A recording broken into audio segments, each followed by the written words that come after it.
Ce programme est financé par les amis et partenaires du ministère de Joyce Meyer. Comment vous attendez-vous à ce que Dieu utilise votre bouche pour changer la vie d'autres personnes si vous l'utilisez pendant le reste du temps à dénigrer les gens, à les calomnier, à dire des ragots, à être négatif?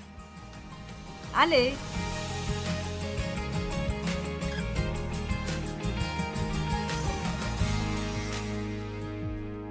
Les mots sont comme des récipients de puissance, tout comme ce verre peut contenir différents types de choses à boire. Nos paroles peuvent contenir et porter plusieurs différents genres de choses. Elles ont une puissance créatrice. Dieu a dit que la lumière soit et la lumière fut. Dieu a tout créé avec des paroles, donc les mots ont de la puissance créatrice. Dieu n'a pas pensé que la lumière soit et la lumière fut. Il a dit que la lumière soit et la lumière fut. Nous le voyons tout au début de la Bible. Ce que je pense être un modèle de comment faire les choses. Donc, votre bouche peut être remplie de puissance créatrice que vous pouvez déclarer sur votre propre vie, la vie des personnes que vous aimez, votre ville, le monde. De votre bouche, vous pouvez parler contre l'ennemi. Vous pouvez arrêter son travail en déclarant la parole de Dieu. Le diable a parlé à Jésus. Et la Bible dit dans Luc 5, le diable a dit à Jésus, et Jésus a dit au diable, et il lui disait un verset de l'Écriture. Je ne sais pas combien d'entre vous répondent au diable, mais si on ne vous a jamais dit de le faire, vous devriez commencer à répondre. Il vous parle. Répondez, tout comme vos enfants vous répondent. Répondez à l'ennemi. Je ne veux pas que vous oubliez ce que je dis. Vous avez la capacité de déclarer des paroles créatrices puissantes sur votre vie, sur la vie de ceux que vous aimez. Mais vous pouvez aussi déclarer des paroles destructrices, des choses négatives sur vous-même, votre avenir. Soyez prudent quand vous parlez de votre avenir. Prophétisez votre avenir. Déclarez ce que vous voulez voir arriver et ce dont Dieu dit que ça arrivera au lieu de simplement parler d'avoir peur que les choses vont rester telles quelles. Amen? Très bien. Proverbe 10, 19. Celui qui parle beaucoup ne manque pas de péché, mais celui qui retient ses lèvres est un homme prudent. Nous avons parlé de la discipline et de la maîtrise de soi. Donc, il dit que si vous retenez, disciplinez ou contrôlez vos paroles, alors vous êtes une personne prudente. Et cela veut dire que vous gérez bien la puissance que Dieu vous a donnée dans les paroles. Je peux expliquer cela de plusieurs façons, mais j'ai une façon spécifique par laquelle je veux enseigner cela. Et c'est à propos de comment vos paroles affectent l'onction de Dieu sur votre vie. Maintenant, quand j'ai commencé à étudier la Bible sérieusement, et j'allais à l'église longtemps avant que ça n'arrive, j'allais à l'église régulièrement pendant probablement 7, 8 ou 9 ans avant que vraiment j'aimais Dieu et j'étais né de nouveau. J'étais sauvé par la grâce. J'allais au ciel, mais je n'étais pas vraiment sérieuse dans ma relation avec Dieu. Je pense que beaucoup de personnes veulent Dieu dans leur vie pour ne pas aller en enfer, mais ils ne vivent pas pour Dieu. Ce n'est pas le but de la vie.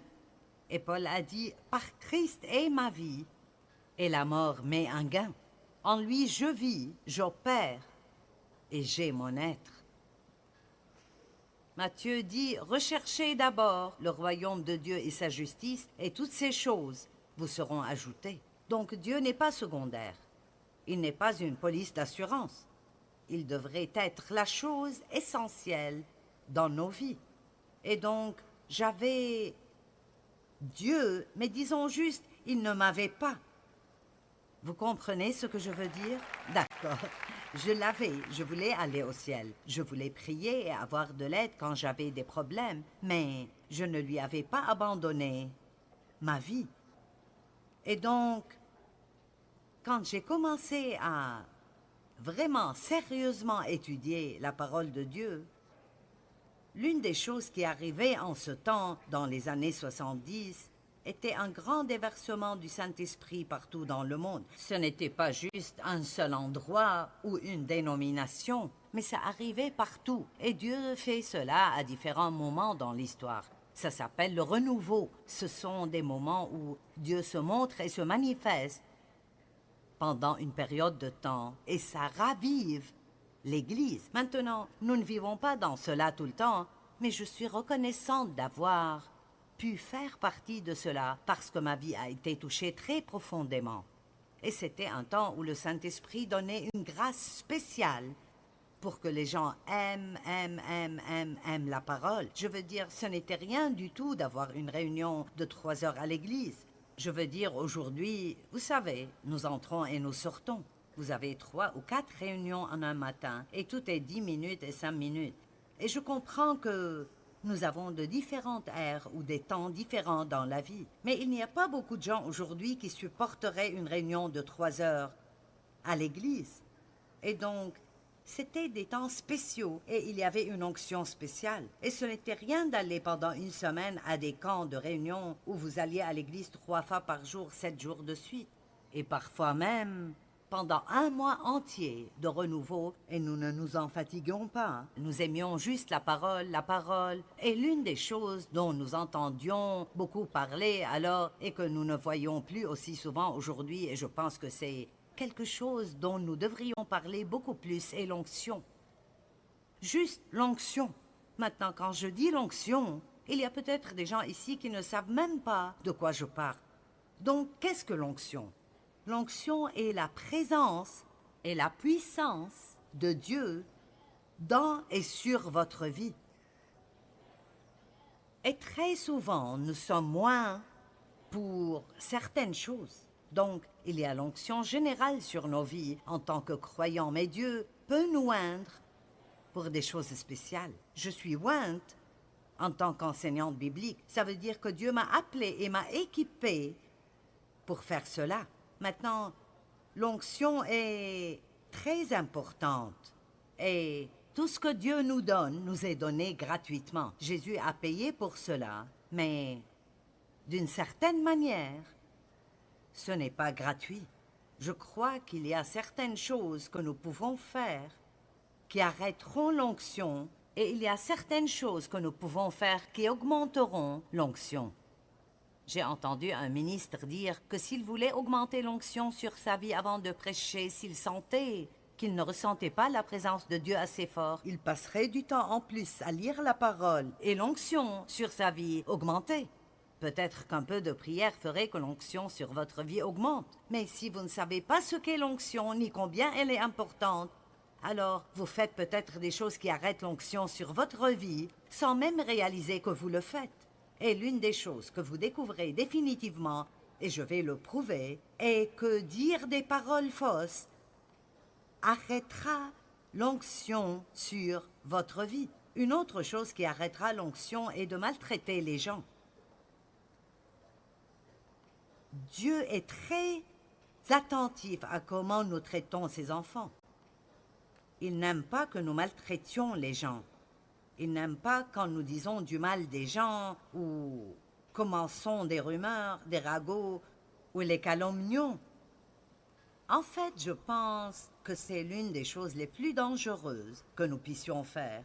Et nous devrions avoir plus de sagesse et de peur révérentielle sur comment nous traitons les gens et comment nous leur parlons et comment nous parlons d'eux. Est-ce que vous êtes vraiment d'accord?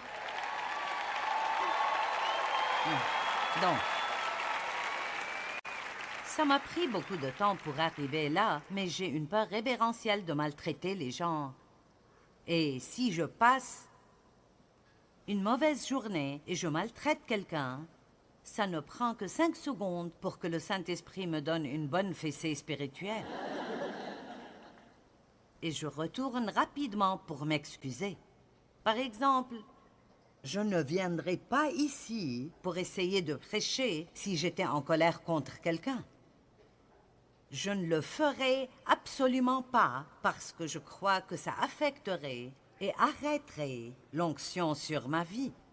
Et je sens que c'est la chose principale que j'ai, l'onction de Dieu. Des milliers de personnes ne viendraient pas se réunir dans un bâtiment un week-end à écouter quelqu'un parler s'il ne disait pas quelque chose qui a vraiment une influence ou un effet sur leur vie.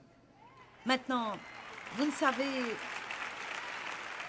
savez peut-être pas vraiment ce qu'est l'onction, mais ça veut dire que je suis ici à prêcher, mais c'est en fait Dieu qui m'utilise pour vous parler. Et donc les paroles que je dis ont un effet sur vous que parfois vous ne comprenez pas et ne captez pas. Maintenant, deux personnes peuvent prêcher le même message. Ils pourraient dire les mêmes mots, et si l'un d'entre eux n'est pas oint, ou peut-être qu'ils essayent de faire cela et ils ont toutes sortes de saletés dans leur vie, et donc il n'y a pas d'onction là, ça peut presque vous endormir. Et vous n'êtes pas intéressé par ce qu'il dit, ça ne vous touche pas, et vous ne vous souvenez de rien. Mais quelqu'un qui marche intimement avec Dieu, il n'est pas parfait, personne n'est parfait. Mais il se repent quand il a fait quelque chose de mal, il essaye de faire attention à comment il vit. Il vit pour plaire à Dieu. Vous savez qu'il y a une différence entre simplement parler et être sérieux. À ce sujet, eh bien, cette personne peut porter une onction très forte sur sa vie. Et ce qu'il dit peut littéralement pénétrer au-delà de votre cerveau et aller dans votre cœur, et vous n'obtenez pas de l'information, mais une révélation. Il y a une différence entre quelqu'un qui vous donne des informations et quelqu'un qui vous donne quelque chose comme « Je comprends. Je comprends. » Comment serait-ce possible que quelqu'un allume accidentellement la télévision au milieu de la nuit et quand il essaye de l'éteindre, il voit un certain prédicateur qui dit quelque chose et il dit ensuite « Ça a changé ma vie. » Comment changez-vous une vie? Avec une phrase. Eh bien, Dieu peut faire tout ce qu'il veut. Et il cherche des personnes à utiliser qui vivront leur vie de sorte qu'ils porteront une onction très forte sur leur vie. C'est intéressant d'entendre les gens essayer de parler de l'onction alors qu'ils ne comprennent pas ce que c'est. Nous avons vu des gens dire des choses comme « Je suis allé à cette réunion et je ne sais pas l'expliquer. » Mais il y avait quelque chose dans la salle qui n'était comme rien de ce que j'ai ressenti de ma vie. Eh bien, vous savez, c'est bien d'avoir une personne ointe, mais quand vous êtes dans une salle pleine de personnes ointes, allons maintenant. Parce que voici la vérité. En tant que chrétiens, nous sommes tous oints par Dieu. Allez, il y a une onction qui est sur vous. C'est pourquoi la Bible dit « Mettez les mains sur les malades et ils seront guéris ». Eh bien, comment mettre vos mains sur quelqu'un et prier pour eux affecterait quoi que ce soit? Eh bien, l'onction est en fait tangible et peut être ressentie et transférée. Donc, nous devrions faire plus de ce que la Bible dit que nous le faisons. Salut! Mais de quoi parles-tu? Tout d'abord, Jésus est celui qui est oint. Donc, il a été oint par son Père. Il y a Dieu le Père et il y a Jésus qui est Dieu et le Saint-Esprit qui est Dieu. Et donc, il y a un Dieu, 3 personnes. Je ne comprends pas cela dans ma tête, mais je comprends. Et nous pouvons communier et avoir une relation avec toutes les 3 personnes de Dieu et chacun fait quelque chose de spécifique pour nous. Quand Jésus est monté au ciel, il ne nous a pas laissés seuls. Il a dit « Je serai avec vous toujours ». Ce qu'il a fait était d'envoyer l'Esprit Saint, l'onction, la présence de Dieu, l'Esprit de Dieu est la présence de Dieu. Il a envoyé l'Esprit Saint pour le représenter et agir en son nom. Et il a dit, il était avec vous, mais maintenant il habitera en vous. Allez, vous comprenez cela? Maintenant, il sera en vous. Donc, il a dit aux croyants d'aller attendre dans la chambre haute jusqu'à ce que la promesse d'en haut vienne à eux. Et cette promesse d'en haut était quand le Saint-Esprit est venu le jour de la Pentecôte, comme il est écrit dans Actes chapitre 2. Maintenant, je ne sais pas pourquoi la religion essaye de cacher toutes ces choses merveilleuses qui sont arrivés dans Acte 2, mais comme ils attendaient dans la chambre haute, soudainement, je ne sais pas pour vous, mais j'aurais besoin d'un soudainement dans ma vie. Allez, soudainement, comme un vent puissant. Et il dit que des langues de feu sont apparues et sont venus sur chacun d'entre eux, et ils ont tous commencé à parler en langue, en différentes langues, des langues étrangères, comme l'Esprit dirigeait leurs mots. Maintenant, je ne vais pas faire un enseignement sur le fait de parler en langue et effrayer ceux qui pensent que ça vient du diable. Ce qui est faux, en fait, mais...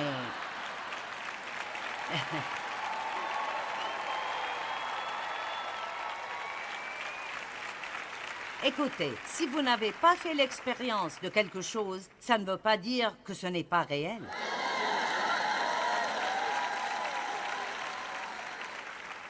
Et nous agissons très sottement si nous croyons ce qu'une dénomination nous dit plutôt que la parole de Dieu. Amen.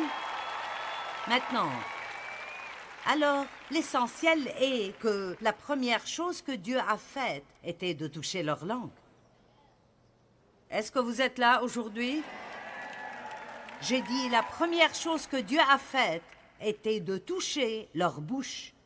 Il a mis le feu dans leur bouche. Eh bien, ils agissaient visiblement bizarrement parce qu'il était 10 heures du matin et tout le monde pensait qu'ils étaient ivres.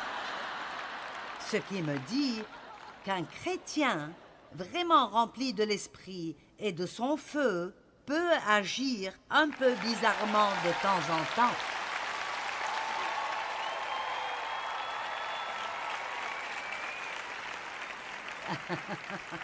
Maintenant, nous n'avons pas à montrer au monde combien nous pouvons être bizarres.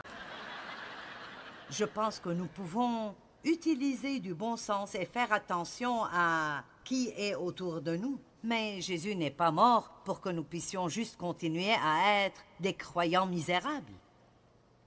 Il est mort pour que nous puissions avoir une vie puissante, pleine de l'esprit, de son feu, une vie victorieuse, triomphante et vibrante.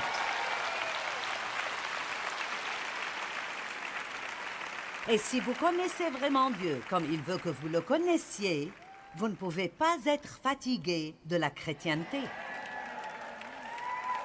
Et l'une des choses que Jésus a faites quand il a envoyé le Saint-Esprit est qu'il a amené des cadeaux avec lui.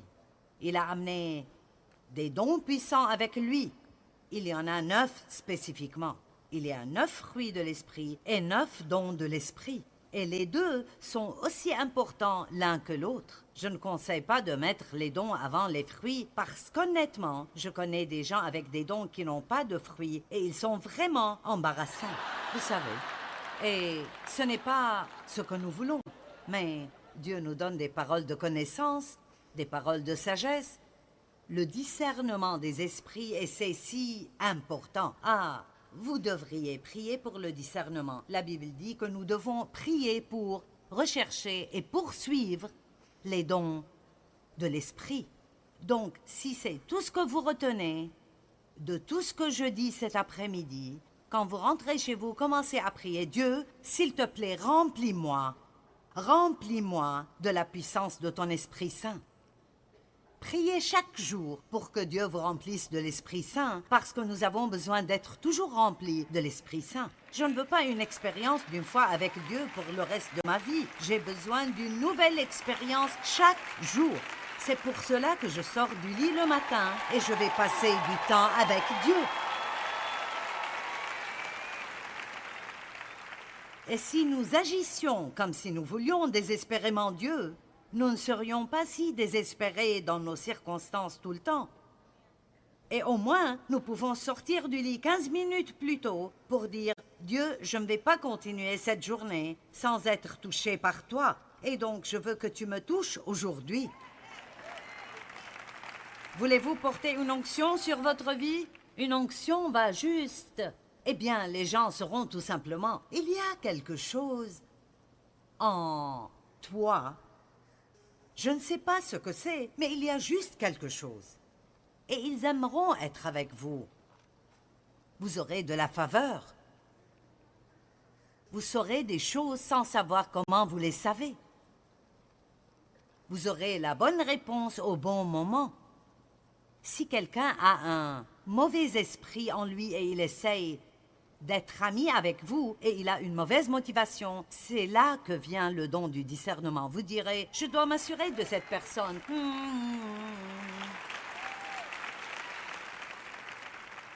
Et puis, il y a d'autres choses que vous connaissez. Le don de la foi, l'accomplissement des miracles. Le don de la foi est un genre de foi qui va plus loin que tout. À chaque personne est donnée une mesure de foi, mais le don de la foi va plus loin que cela. C'est comme une foi dont vous ne comprenez même pas pourquoi vous l'avez. Et je crois que Dieu a donné à Dave et moi un don de foi pour sortir et faire ce que nous avons fait quand nous avons commencé ce ministère.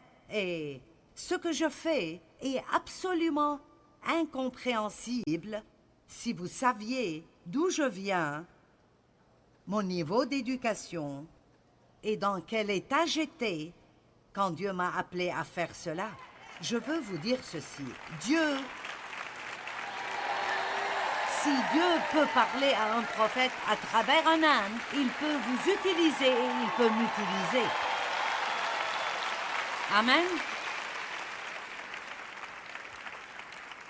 Comment vous attendez-vous à ce que Dieu utilise votre bouche pour changer la vie d'autres personnes si vous l'utilisez pendant le reste du temps à dénigrer les gens, à les calomnier, à dire des ragots, à être négatif?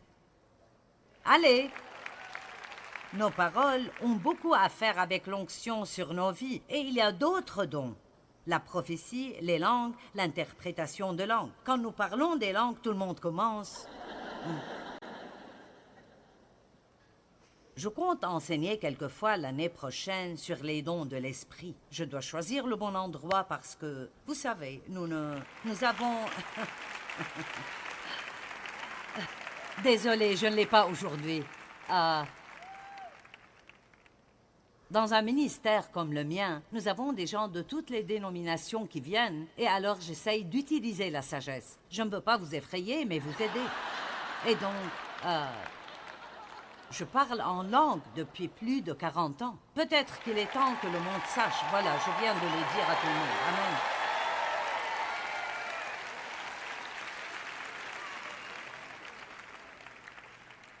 Vous dites, je ne comprends pas. Moi non plus.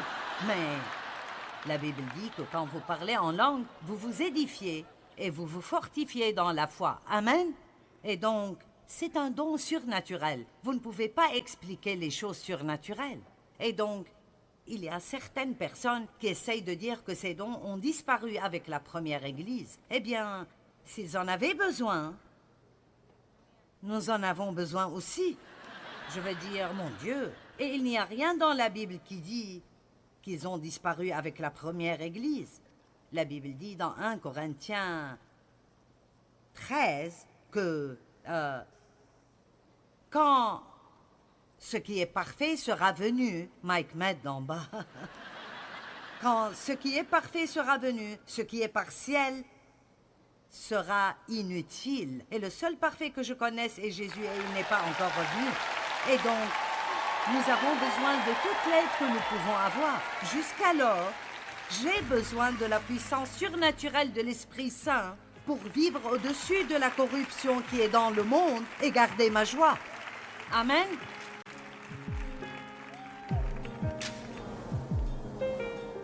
Si nous voulons expérimenter plus de la puissance du Saint-Esprit, nous devons comprendre l'importance de nos mots. Dire des mots mauvais et négatifs peut arrêter sa puissance totale d'opérer dans nos vies.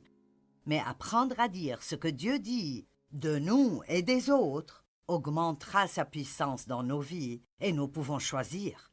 Vous pouvez choisir vos mots et vous devez faire cela attentivement.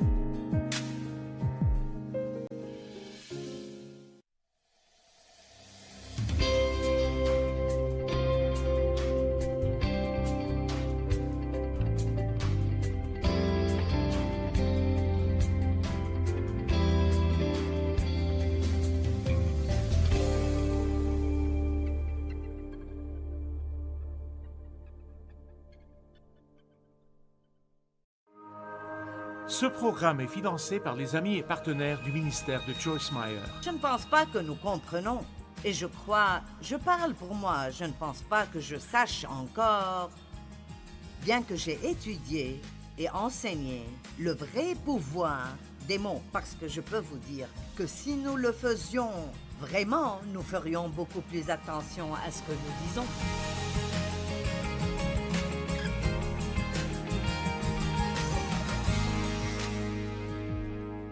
Comment vous attendez-vous à ce que Dieu utilise votre bouche pour changer la vie d'autres personnes si vous l'utilisez pendant le reste du temps à dénigrer les gens, à les calomnier, à dire des ragots, à être négatif? Allez! Nos paroles ont beaucoup à faire avec l'onction sur nos vies et il y a d'autres dons. La prophétie, les langues, l'interprétation de langues. Quand nous parlons des langues, tout le monde commence. Je compte enseigner quelquefois l'année prochaine sur les dons de l'esprit. Je dois choisir le bon endroit parce que, vous savez, nous avons...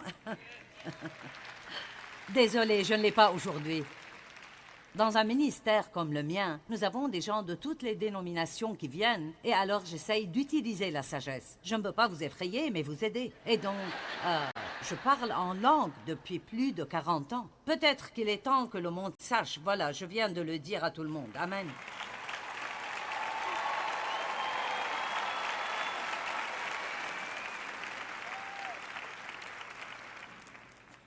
Vous dites, je ne comprends pas. Moi non plus.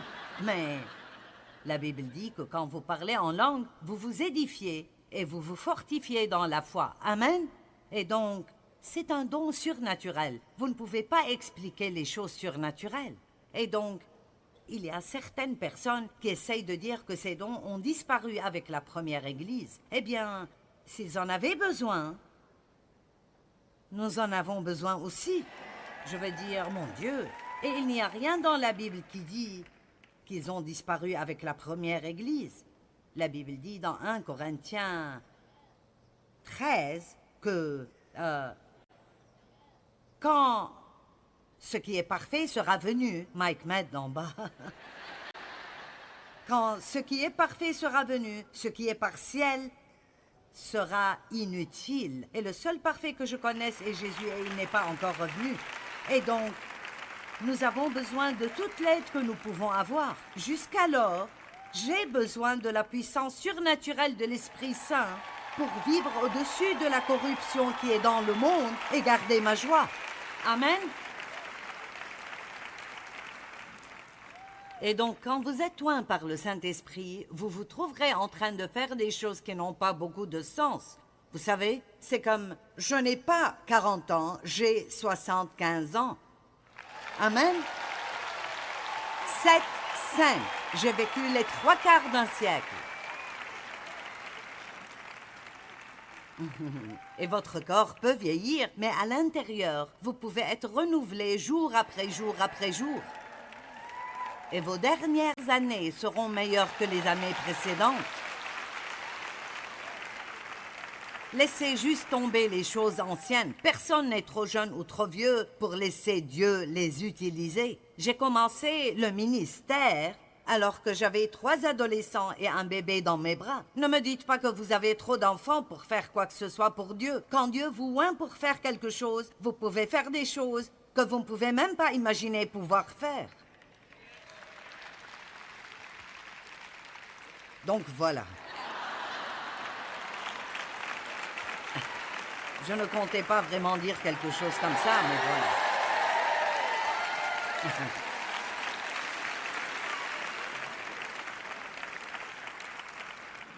Nous avons besoin que l'onction de Dieu vienne sur nous aujourd'hui. Amen.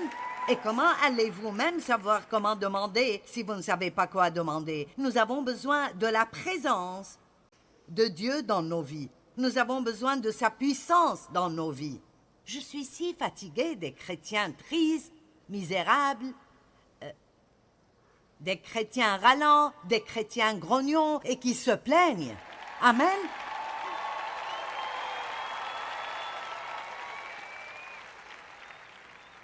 Donc, votre bouche. Quand l'Esprit Saint est venu le jour de la Pentecôte, l'une des premières choses qu'il a faites était de toucher leur bouche. Et donc, nous devons faire attention à cela. Vous savez, il y a une raison pour cela. Et juste pour continuer un peu ici, Paul a dit « N'empêchez personne de parler en langue ». Donc, si quelqu'un vous dit « Vous ne pouvez pas faire cela », dites « Paul a dit que je le peux ». Et Paul a dit, je rends grâce à Dieu de ce que je parle en langue plus que vous tous. Mais pourtant, il a dit, j'aime mieux dire 5 paroles avec mon intelligence que 10 000 paroles en langue, sauf s'il y a quelqu'un qui pourrait interpréter et dire aux gens ce qui est dit. Donc n'en faisons pas plus que c'est. Mais ne l'oublions pas non plus. C'est à propos du Saint-Esprit, pas les langues. Quand je vais acheter une paire d'espadrilles, je ne vais pas demander des lacets. J'achète des espadrilles et les lacets viennent avec. Eh bien, quand vous...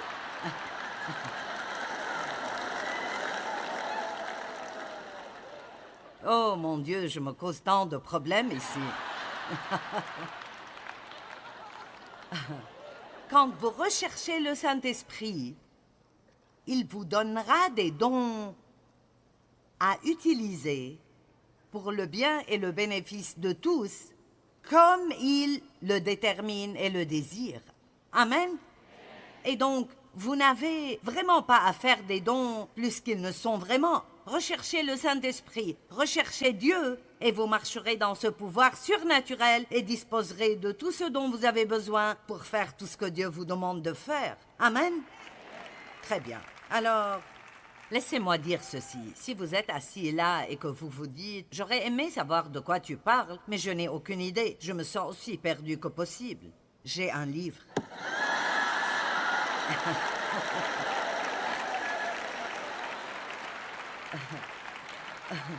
Et si nous ne l'avons pas avec nous, il s'appelle « Connaître Dieu intimement ». Et il parle des dons de l'Esprit et des fruits de l'Esprit. Et j'ai un autre livre sur le baptême du Saint-Esprit. Alors, vous pouvez les étudier.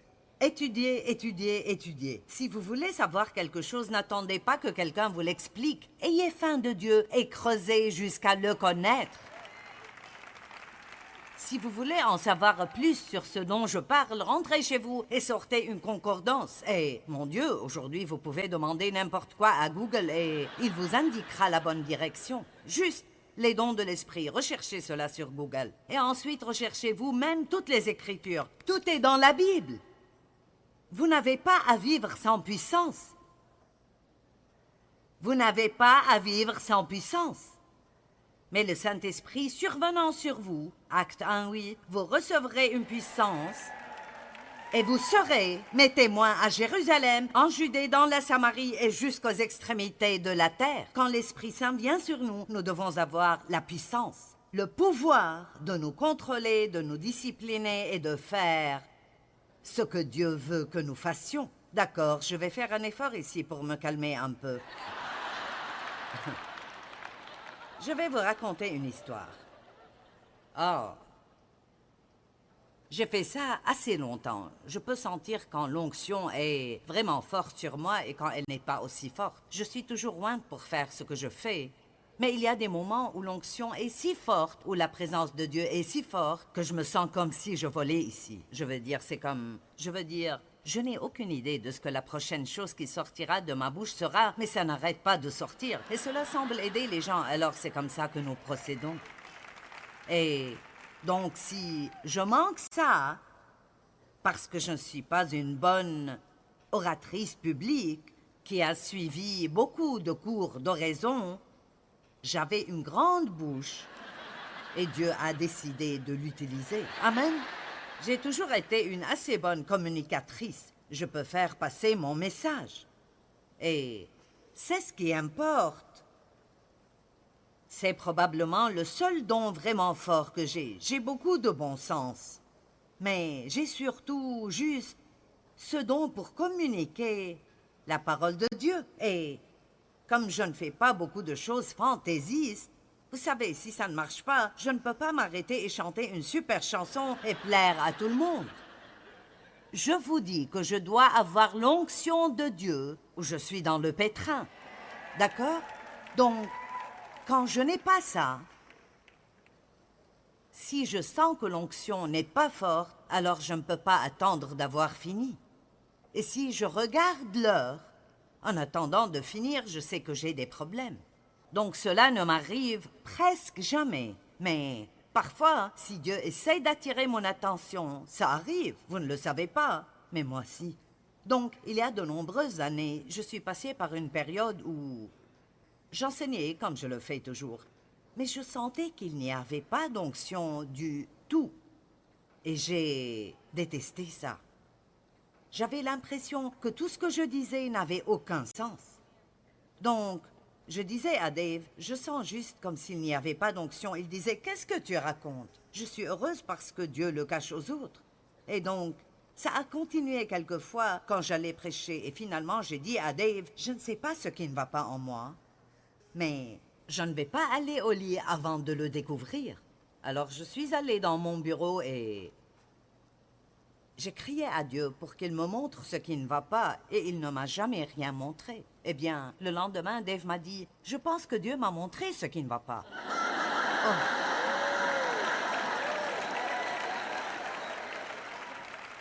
Ne détestez-vous pas absolument quand Dieu fait cela? Je ne veux pas que tu lui dises ce qui ne va pas. Je veux que tu me dises ce qui ne va pas et que ça reste entre toi et moi. Eh bien, dès qu'il a dit cela, je sentais déjà, oh oui, tu sais ce qui ne va pas, tu vas me dire ce qui ne va pas. Alors j'ai dit, bien, d'accord, qu'est-ce que c'est? Et il a dit, tu te souviens de l'autre jour quand tu parlais de tel ou tel? Et c'est en fait un prédicateur que je connais. Et tu as dit des choses pas très bonnes à propos de sa prédication. Comme je pensais qu'il allait dans tellement de directions différentes sans jamais vraiment finir son propos. Eh bien, Dave était d'accord. Mais Dieu n'avait pas affaire à lui. Et puis, non seulement il n'a pas traité avec Dave à ce sujet, mais il a dit à Dave que c'était mon problème. Je sais que cela a l'air drôle maintenant, mais ce n'était pas drôle alors. Et donc, je suis devenue vraiment furieuse et je suis retournée dans ma chambre. Et ainsi, ça a pris quelques jours, mais Dieu m'a conduit à ces écritures dans Jacques 3, 1 à 10, que je vais vous lire. Ne soyez pas nombreux à enseigner. Vous le savez, nous qui enseignons, nous serons jugés plus sévèrement. Donc, je vais vous lire le reste de ceci pour un autre but. Mais l'essentiel est que j'avais réellement fait une très mauvaise chose en tant qu'enseignante de la parole de Dieu, en disant quelque chose de dégradant à propos d'une autre personne enseignant la parole de Dieu. Si vous voulez avoir des ennuis, il vous suffit d'aller juger quelqu'un qui fait la même chose que vous.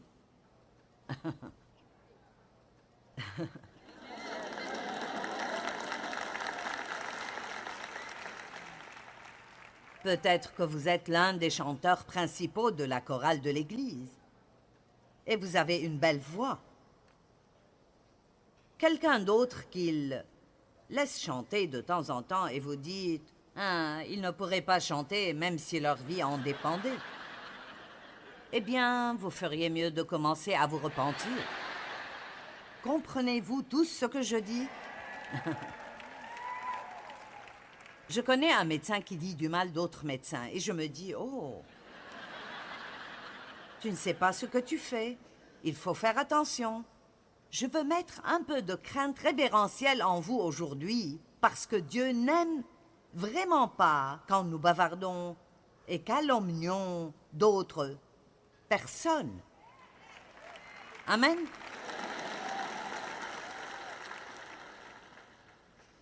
Alors, j'ai compris. Je veux dire, j'ai entendu Dieu. Je ne l'ai fait qu'une autre fois dans ma vie, quelques années après. Même type de situation, même résultat. Parfois, Dieu doit nous apprendre des choses plusieurs fois. Ne soyez pas nombreux à enseigner. Nous qui enseignons serons jugés plus sévèrement. Car chacun de nous commet des fautes. Celui qui ne commet jamais de faute dans ses paroles est un homme parfait capable de se maîtriser. Alors, waouh, quelle déclaration! Si quelqu'un peut contrôler sa bouche, il peut contrôler toute autre chose dans sa vie. Quand nous mettons un mors dans la bouche des chevaux pour qu'ils nous obéissent, nous dirigeons aussi tout leur corps. 2 exemples ici. Un mors n'est qu'un tout petit morceau de métal. Mais ce cheval qui peut peser jusqu'à 700 ou 800 kilos peut être contrôlé avec ce tout petit morceau de métal. Donc il dit que la direction de votre vie entière peut être contrôlée par cette toute petite chose qui est votre langue et les mots que vous dites. Est-ce que quelqu'un a besoin de ça aujourd'hui? Bien. Deuxièmement, pensez encore aux grands bateaux. S'ils sont poussés par des vents violents, il suffit d'un tout petit gouvernail pour les diriger au gré du pilote. Ainsi, le capitaine du navire peut se tenir dans une partie du navire et à la barre donner une direction à ce navire gigantesque avec un petit gouvernail que personne ne peut même voir. Je ne pense pas que nous comprenons.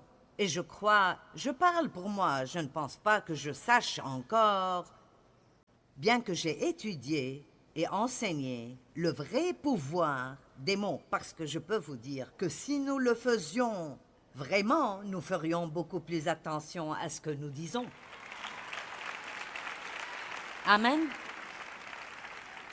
Maintenant, sortez une concordance et ouvrez aux proverbes. Il suffit de lire les proverbes et de mettre en évidence chaque écriture sur la bouche et les mots. Il n'y a rien de plus important que notre façon de penser et de parler. Amen. Il en va de même pour la langue. C'est un petit organe, mais elle se vante. Ne suffit-il pas d'un petit feu pour incendier une forêt? La langue aussi est un feu. C'est tout un monde de mal.